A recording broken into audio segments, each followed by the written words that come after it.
नमस्कार, रिपब्लिक भारत के luminous studio में आपका स्वागत है। मैं हूं आपके साथ सुजाता, मेरे सहयोगी गायत्री भी मौजूद है। और आज लोकतंत्र के उत्सव का अंतिम पड़ाव है। 7वें चरण में 8 राज्यों की 57 सीटों पर वोटिंग शुरू हो रही है और कई दिग्गजों की किस्मत का फैसला।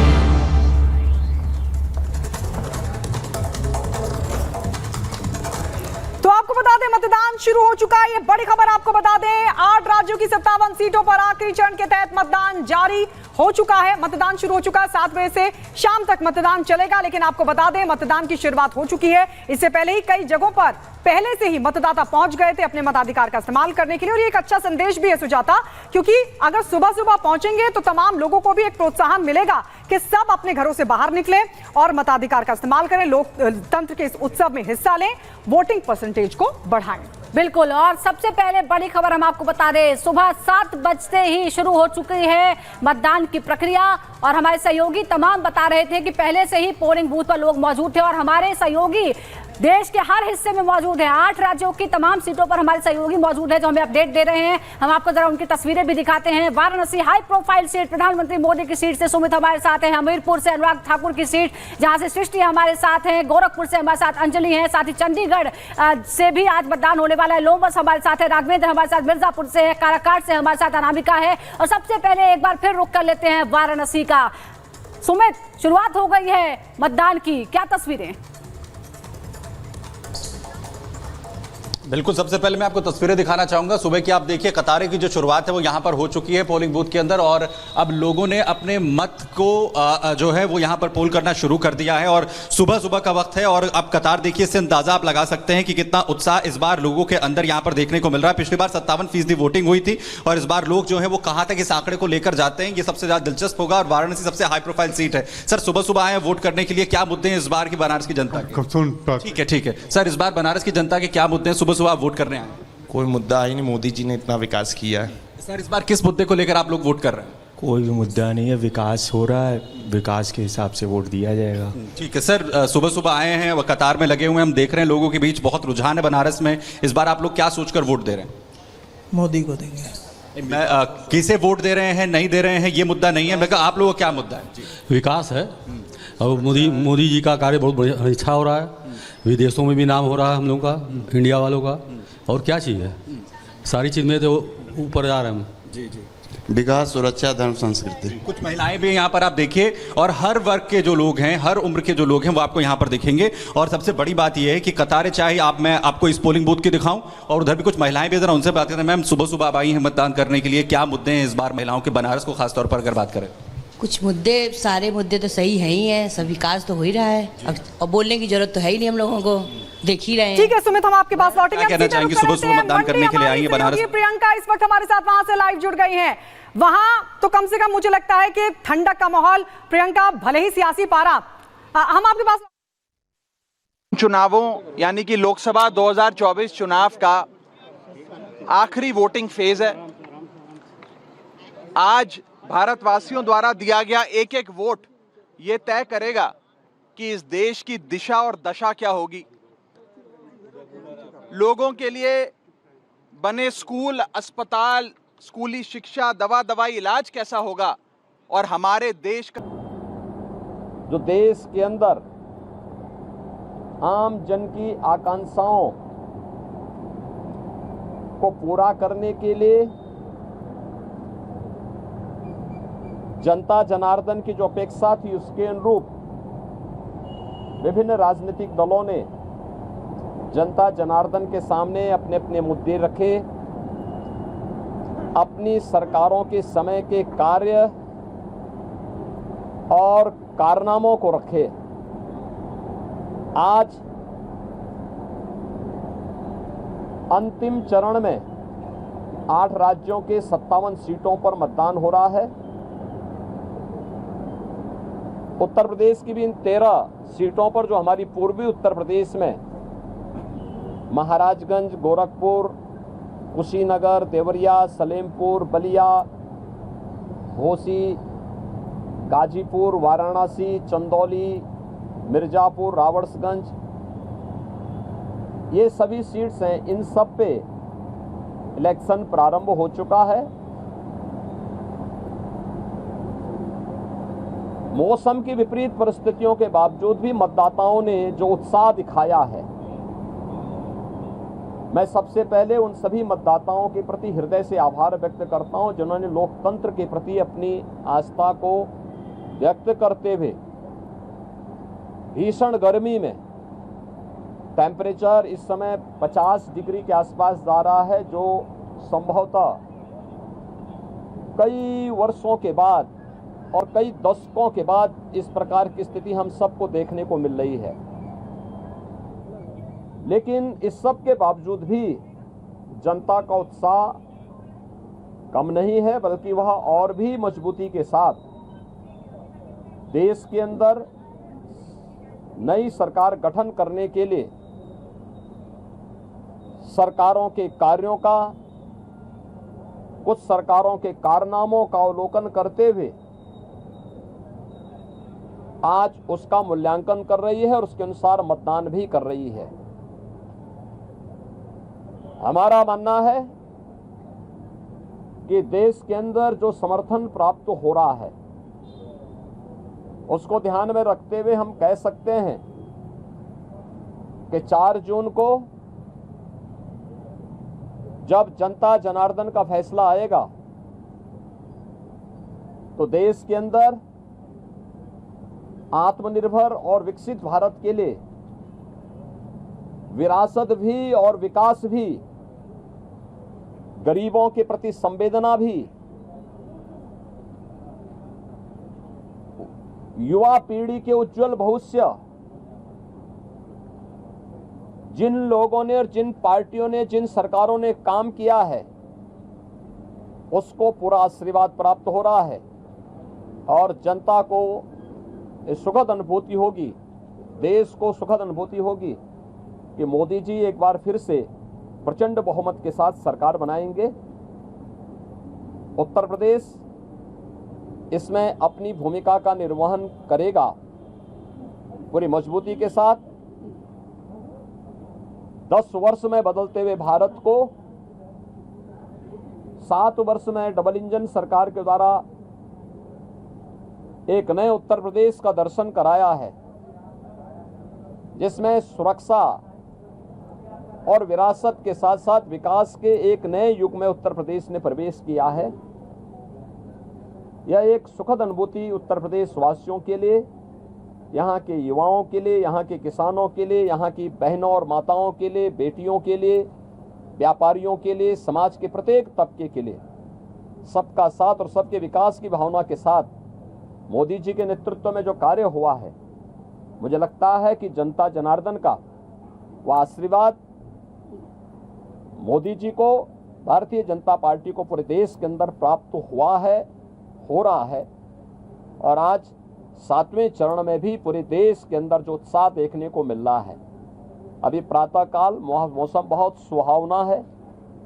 इस सुहावने मौसम का आनंद लेकर के मैं मतदाताओं से अपील करूंगा कि हमें अब जाति, मत और मजहब से ऊपर उठ करके अपने देश के उज्जवल भविष्य के लिए एक आत्मनिर्भर और विकसित भारत की जिस संकल्पना को मोदी जी ने आज़ादी के अमृत महोत्सव वर्ष में देशवासियों को दिया है, उसको साकार करने का समय आ गया है, जिससे भारत आज जो देश की सबसे बड़ी, दुनिया की सबसे बड़ी उभरती हुई अर्थव्यवस्था है, यह आगामी 3 वर्ष में दुनिया की तीसरी बड़ी अर्थव्यवस्था, 2047 तक भारत को दुनिया के विकसित देशों की श्रेणी में खड़ा करके हर एक नागरिक के जीवन में खुशहाली लाने के लिए कार्य किया जा सके। जनता जनार्दन का आशीर्वाद इस दृष्टि आज भारतीय जनता पार्टी को प्राप्त हो रहा है और हमें पूरा विश्वास है कि 4 जून को फिर एक बार मोदी सरकार प्रचंड बहुमत के साथ आकर के आत्मनिर्भर और विकसित भारत की संकल्पना को साकार करने का कार्य करेगी। देखिए, प्रधानमंत्री जी ने अपने 2.5-3 महीने के व्यस्त दिनचर्या में से कुछ समय, यद्यपि उनका पूरा जीवन भारत माता के लिए समर्पित है, बिना रुके, बिना डिगे, बिना झुके उन्होंने 10 वर्षों से भारत की सेवा की है और देश के हित को सर्वोपरि मानते हुए दुनिया के अंदर भारत का सम्मान बढ़ाया है। मोदी जी की यह आराधना एक आध्यात्मिक आराधना, यह आध्यात्मिक आराधना राष्ट्र आराधना है। भारत माता के इस चरणों में वह एक आराधना है जो राष्ट्र को समर्पित है। भारत की 140 करोड़ जनता की, जनार्दन की सेवा के लिए, उनके उज्जवल भविष्य के लिए समर्पित है। और ये भारत की परंपरा है। जो लोग भोग में लिप्त हैं, भ्रष्टाचार में लिप्त हैं, अनाचार दुराचार में लिप्त हैं, वे लोग आध्यात्मिक आराधना के महत्व को नहीं समझ सकते। आध्यात्मिक आराधना को समझने के लिए भारत और भारत जैसा मन चाहिए। भारत की सनातन मूल्यों और आदर्शों के प्रति निष्ठा का भाव चाहिए। जिनके मन में भारत के प्रति आस्था का भाव नहीं है, भारत के सनातन मूल्यों और आदर्शों की ध्वजियां उड़ाना जिन्होंने अपने जीवन का उद्देश्य समझ लिया था और जिनके कारनामों से जनता उनको बार बार ठुकराई है, वे लोग मोदी जी के इस ध्यान साधना और इस राष्ट्र आराधना का मखौल भले ही उड़ा सकते हैं, लेकिन जनता जनार्दन अपने नेता के समर्थन में और उनके पूरे कार्यक्रमों के साथ पूरे समर्पित भाव के साथ जुड़ी हुई है। और जनता जनार्दन का पूरा आशीर्वाद, पूरा स्नेह मोदी जी के साथ में है। और हम विश्वास का लोकतंत्र कितना मजबूत होगा, ये आज वोट की ताकत से देश की जनता तय करेगी। ये वोट देने का अधिकार बहुत लंबे संघर्ष के बाद हम सब भारतवासियों को दिया गया। मैं आज हाथ जोड़कर विनती करना चाहूंगा, please exercise your right to vote.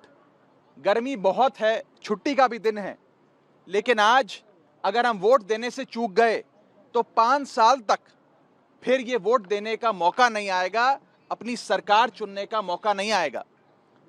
जितना वोट आप लोग देंगे, घरों से निकल के जनता जितने वोट डालेगी, उतना मजबूत हमारा लोकतंत्र होगा।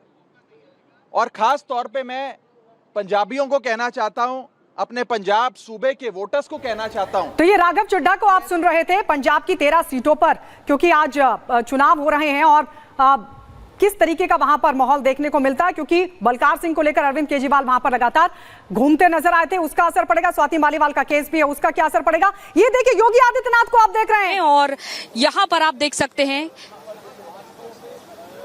तो सीएम योगी आदित्यनाथ यहां पर वोट डालने के लिए फिलहाल पहुंचे हुए हैं। ये उनका काफिला आप तस्वीरों के माध्यम से देख पा रहे हैं। हालांकि सुरक्षा कारणों की वजह से यहां से सभी मीडिया कर्मियों को थोड़ा सा दूर से कवरेज करना पड़ रहा है, लेकिन हम आपको तस्वीरें सीधी दिखा पा रहे हैं कि यहां पर 7 बजते ही देखिए यहां पर सीएम योगी आदित्यनाथ अपना पहला वोट करने के लिए यहां पर पहुंचे हुए हैं। तमाम वोटर्स भी वहां पर मौजूद है और उन्हीं के बीच सीएम योगी आदित्यनाथ भी यहां पर वोट डालने के लिए पहुंचे हैं। और थोड़ी देर में वोट डालने के बाद तस्वीरें दिखाइए मुकेश, क्योंकि वोट डालने के बाद सीएम योगी आदित्यनाथ यहां पर मीडिया से भी मुखातिब होंगे। लेकिन आप ये तस्वीरें देख पा रहे हैं कि यहां पर लोग भी मौजूद हैं। सीएम योगी आदित्यनाथ वोट डालने के लिए पहुंचे हुए हैं। जो संदेश देते रहे सीएम योगी आदित्यनाथ तमाम अपनी जनसभाओं में, और इससे पहले उन्होंने अपनी जनसभा में ये भी जिक्र किया था कि आपका 1% मतदान यानी कि 10,000 वोट के बराबर है।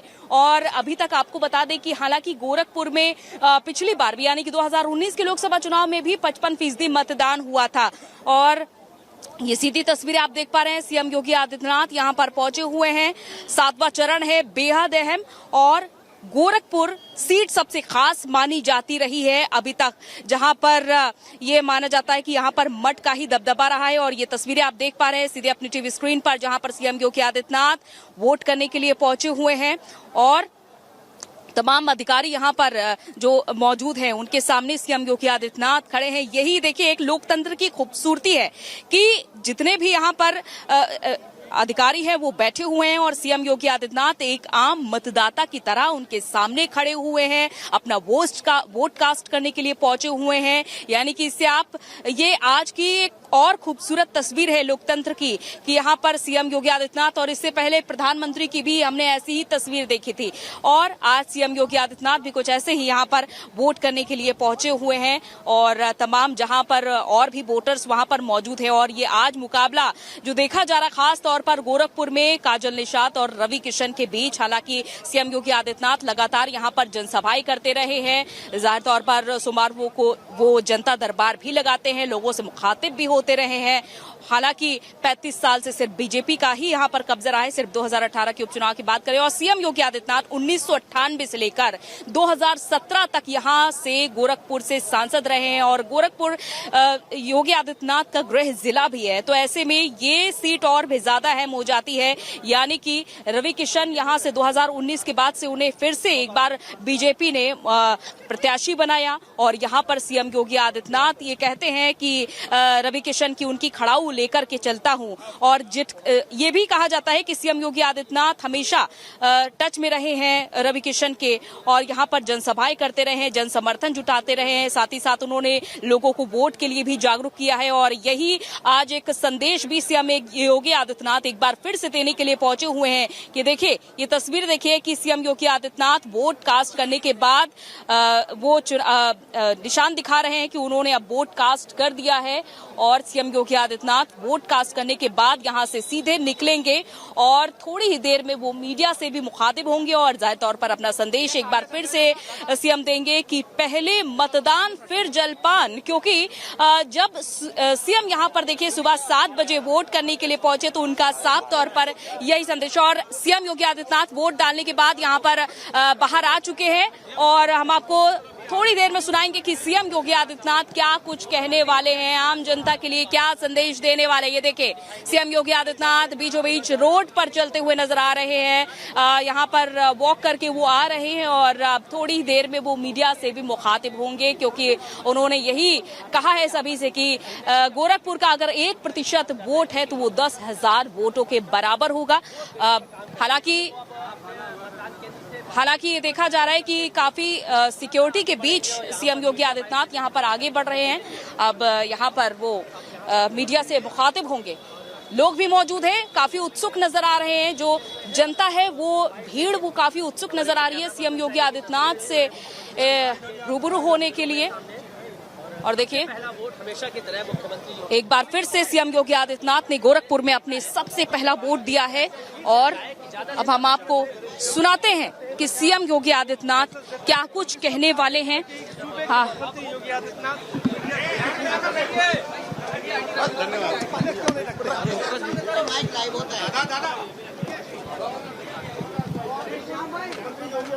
तो ये तस्वीर हम आपको दिखा रहे हैं योगी आदित्यनाथ जिन्होंने अपना वोट कास्ट किया, बाकायदा वो स्याही भी उन्होंने दिखाई वोटिंग के बाद और बाहर आकर भी वो एक तरह से प्रोत्साहित करने की कोशिश कर रहे थे सभी लोगों को कि सब आइए, पहले मतदान उसके बाद जलपान। योगी आदित्यनाथ क्या कहते हैं ये भी देखना होगा। आपसे कुछ ही देर में वो बातें भी आपको सुनवाएंगे योगी आदित्यनाथ की तरफ से, किस तरीके से लोगों को प्रेरणा दी जाती है। कहा जाता है कि पहले आइए आप अपने मताधिकार का इस्तेमाल कीजिए, लेकिन आपको बता दें योगी आदित्यनाथ जो कि वोट कास्ट करने के लिए पहुंचे, आप इन तस्वीरों में देख रहे हैं। योगी आदित्यनाथ का गढ़, बीजेपी का गढ़ तो कहा ही जाता है, लेकिन सबसे पहले नाम आता है योगी आदित्यनाथ का। अगर गोरखपुर की अगर हम बात करें, क्योंकि यहां से वो 5 बार सांसद भी रहे, उसके बाद उन्होंने रवि किशन को अपनी जो विरासत है वो एक तरह से सौंपी है और रवि किशन दूसरी बार एक बार फिर से यहां से चुनावी मैदान में उतरे हुए हैं। और योगी आदित्यनाथ के नाम पर रवि किशन को पिछली बार भी वोट मिला था और इस बार भी यही उम्मीद है। तो रवि किशन इस बार चुनावी मैदान में है और ये तस्वीर हम आपको दिखा रहे हैं। योगी आदित्यनाथ क्या कहते हैं, सुजाता ये देख। लोकतंत्र का महापर्व लोकसभा चुनाव 2024